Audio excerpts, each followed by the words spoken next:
Assalamualaikum. Waalaikumsalam.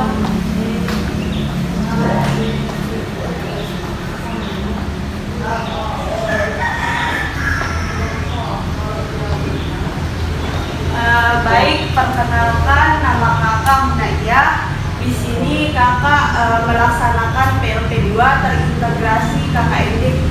Jadinya di sini saya akan menggantikan guru materi PPKN kalian untuk sementara. Satunya pimpin doa dulu sebelum kita memulai pelajaran.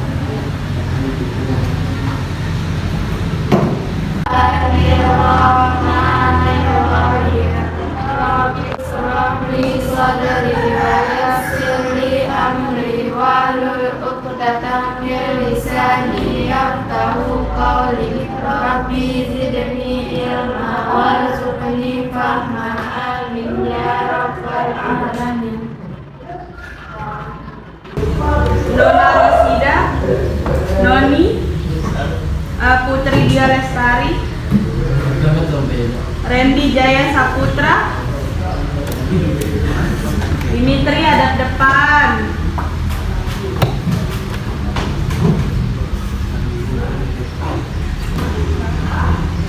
Wisnu Anggara, Muhammad Ardiansah, lalu Satria Wijaya, lalu Arga Saputra. Baik, terima kasih adik-adikku. Apakah adik-adik siap belajar? Iya. Baik, di sini kakak akan menanyakan apa sih pentingnya atau makna dari Pancasila.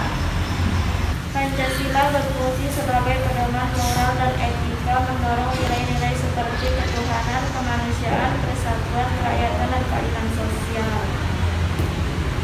Terima kasih. Di sini kakak akan menyampaikan tujuan dari pembelajaran kita hari ini, yaitu memahami kedaulatan rakyat, meningkatkan partisipasi aktif, menghargai hak asasi manusia, serta mewujudkan musyawarah untuk mufakat. Mungkin itu saja tujuan dari pembelajaran kita hari ini.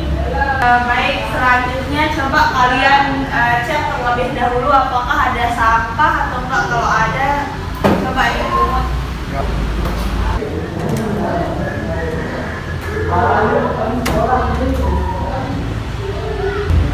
Buka LKS-nya bab 2 halaman 31.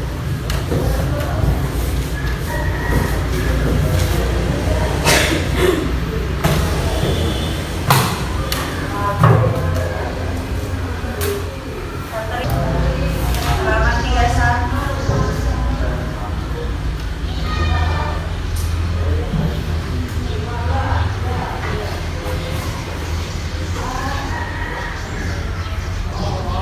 Sudah dibuka semua.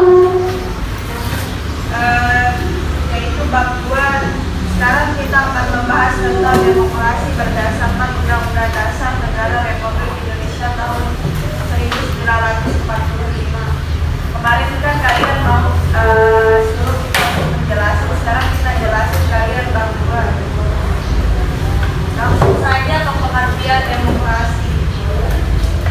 Nah, di sini ada 3 pengertian demokrasi, yaitu yang pertama pemerintahan dari rakyat, yaitu berhubungan erat dengan legitimasi pemerintahan dan tidak legitimasi pemerintahan di mata rakyat.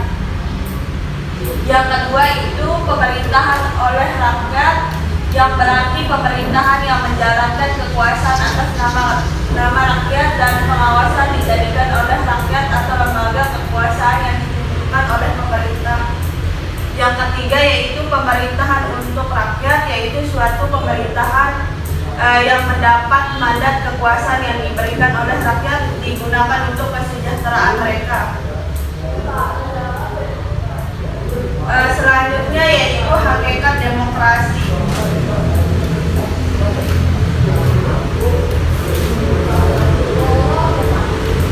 Hakikat demokrasi di sini ada 4, yaitu yang pertama kebebasan menyampaikan pendapat, berkumpul, berorganisasi, kebebasan pers atau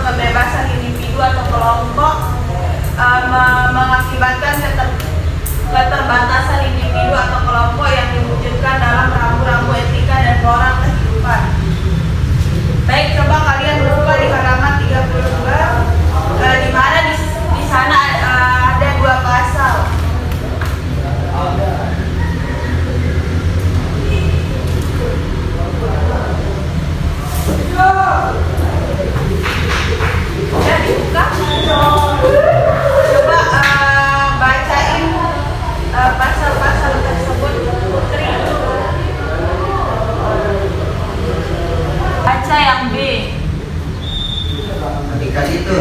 Nih di depan ya. Dapat tas. Ya. Masa nggak lihat? Nah, ya udah biar kakak yang bacain.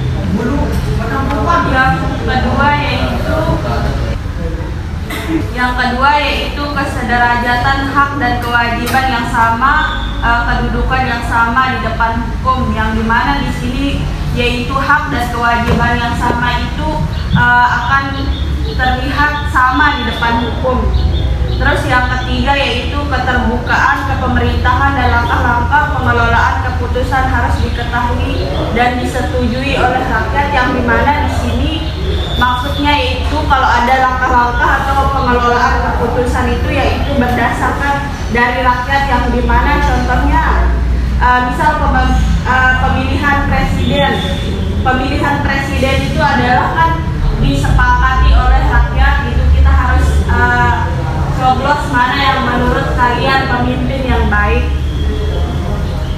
Yang keempat yaitu etika dan norma kehidupan harus dijunjung tinggi. Nah, ini paling penting, etika dan norma kehidupan dalam kehidupan kita sehari-hari. Jadi kalian itu di sekolah itu harus tahu etika terhadap guru kalian gimana. Salah satunya yaitu kalian gak boleh telat, harus datang tepat waktu. Yaitu prinsip demokrasi. Ada di halaman 33 di sana prinsip demokrasi Pancasila. Halaman 32.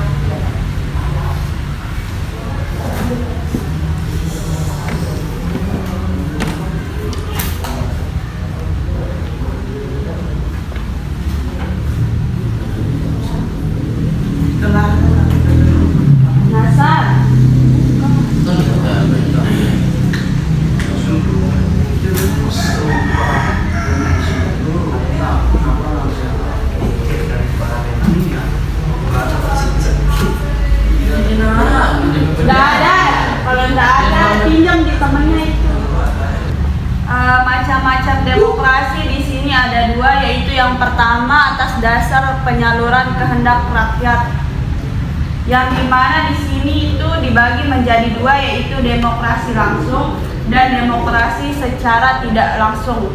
Demokrasi langsung yaitu paham demokrasi yang mengikuti serta setiap warga negara dalam permusyawaratan untuk menentukan kebijaksanaan umum negara, yang dimana di sini maksudnya yaitu paham demokrasi mengikut sertakan setiap warga negara dalam permusyawaratan untuk menentukan kebijaksanaan umum. Yang kedua, demokrasi tidak langsung yaitu demokrasi yang dilaksanakan melalui sistem perwakilan, yang dimana penerapan demokrasi ini berkaitan dengan kenyataan suatu negara yang jumlah penduduknya banyak, wilayahnya luas, dan permasalahan yang dihadapinya semakin rumit dan kompleks. Nah, yang kedua itu atas dasar prinsip ideologi, yang di sini juga dibagi menjadi dua, yaitu demokrasi konstitusional dan demokrasi rakyat. Kalian bisa baca demokrasi konstitusional itu apa, demokrasi rakyat itu apa. Selanjutnya, perkembangan demokrasi Indonesia, yang dimana perkembangan demokrasi Indonesia dapat dibagi menjadi 4 periode. Coba Satria baca.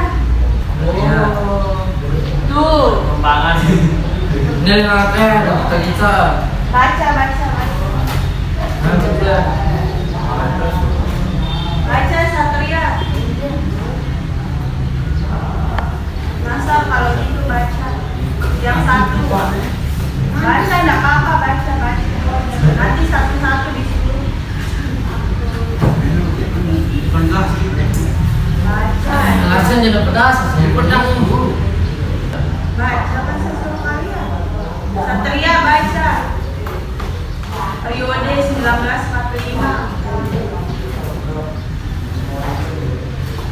Dibaca satu. Nanti dilanjut terus sama Alvin yang kedua.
demokrasi Pancasila, yaitu yang pertama, pemerintah berdasarkan hukum, yang dimana negara kita menganut hukum. Jadi kalau ada kesalahan apa-apa melanggar hukum, kalian akan dikasih sanksi atau hukuman.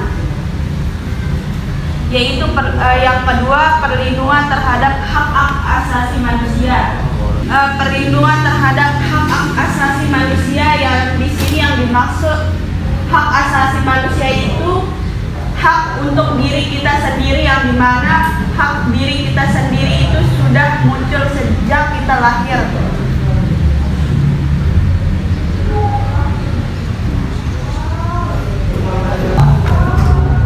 Nasar, baca dinamika demokrasi Indonesia. Satu. Dinamika demokrasi Indonesia. Kedua, desain besar Indonesia yang Demokratis telah diletakkan dan mulai dijalankan. Oh iya, tahu Itu yang mana? Wah, itu kayak itu sekali. Kita buat. Namun masih Wah, ada dunia orang di kita. coba Dimitri. Banyak penyakit Rabuna lagi putra. Iya. Cewek-cewek aja enggak. Amin. Coba nasi menghadap. Woi, karena kota ya guys, itu kalau kota. Karena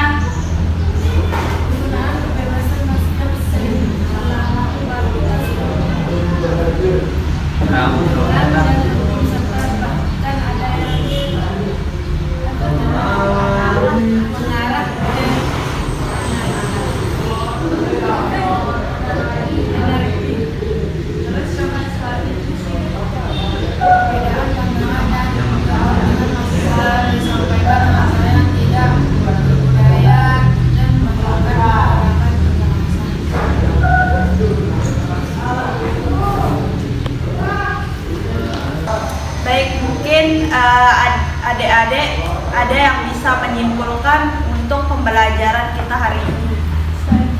Saya ya. Nah, coba Kesimpulan mengenai demokrasi berdasarkan Undang-Undang NKRI tahun 1945 adalah bahwa Indonesia menganut sistem demokrasi Pancasila yang berdasarkan pada kedaulatan rakyat. ya, baik, terima kasih. Baik adik-adik, di sini kakak akan membagikan kertas refleksi yang dimana kalian boleh centang di sini terkait gimana perasaan adik-adik mengikuti mata pelajaran hari ini.